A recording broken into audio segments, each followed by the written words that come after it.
breaking news. Good Monday morning. Welcome to Today in Alabama. I'm Jed Davis. And I'm Jasmine Williams. Thanks so much for joining us this morning. What was supposed to be a weekend full of football and family fun turned deadly in downtown Montgomery. WSFA 12 News reporter Bethany Davis joins us live in downtown Montgomery this morning.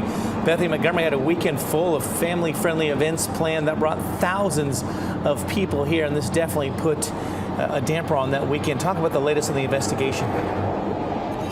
Yeah, I sure did. It was HBCU weekend here in Montgomery, so the Tuskegee Morehouse Classic was played here along with Alabama State's homecoming, and the Alabama National Fair started Friday. So all of those events brought thousands of people into this city. The mayor wants to emphasize that this shooting was in no way related to any of those events. It happened right here on the corner of Bibb and Commerce Street. This is a busy intersection where a number of hotels and restaurants sit. A lot of people are usually in this area over the weekends.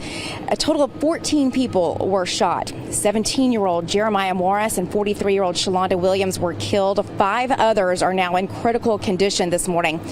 More than half of those who were shot are younger than 20 years old. The youngest is 16. Now, police say that shooting started when 2 people got into a fight and started firing shots at each other into the crowd.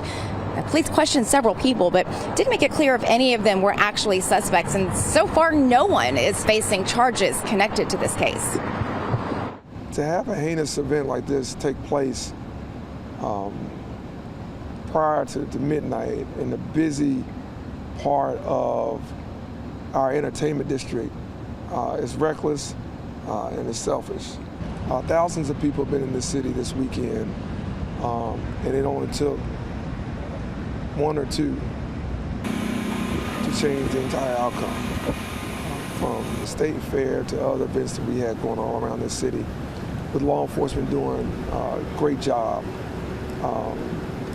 protecting and serving this community across multiple locations. That's not something that we're going to tolerate, and we're going to push the full max that we can once we capture them. And we're going to make sure that we set an example, that we set a public example. The mayor said that this shooting happened with, quote, police within 50 feet of where this happened at the time on both sides of the crowd. In fact, Chief Grayboy says at least 5 officers heard the shots and came running to the scene. Well, now $50,000 is offered up as a reward for anyone who can help get to the bottom of this, to figure out who's responsible and why, guys. All right, Bethany, thank you for the update live in downtown Montgomery. That weekend violence has Alabama leaders calling for change. Senator Tommy Tuberville posted on social media last night saying, quote, I am deeply disturbed by what took place in Alabama's capital city. Crime has become too common in Montgomery, and this cannot continue. It's past time for city leadership to take responsibility and put an end to this. Representative Shamari Figures also put out a message saying, quote, what happened in Montgomery is unacceptable, and I'm tired of it continuing in our communities. These reckless shootings have to stop, and I am committed to working closely with the city of Montgomery and law enforcement to find and fund solutions to end gun violence, end quote. And as we continue to learn more information, check out our website, WSFA.com, for all of the latest. There was a news conference Sunday that happened right around noon. We broadcast that live on air and online. You can watch that the news conference in its entirety by going to our website right now, plus more reaction from city and state leaders. You can find it all on WSFA.com.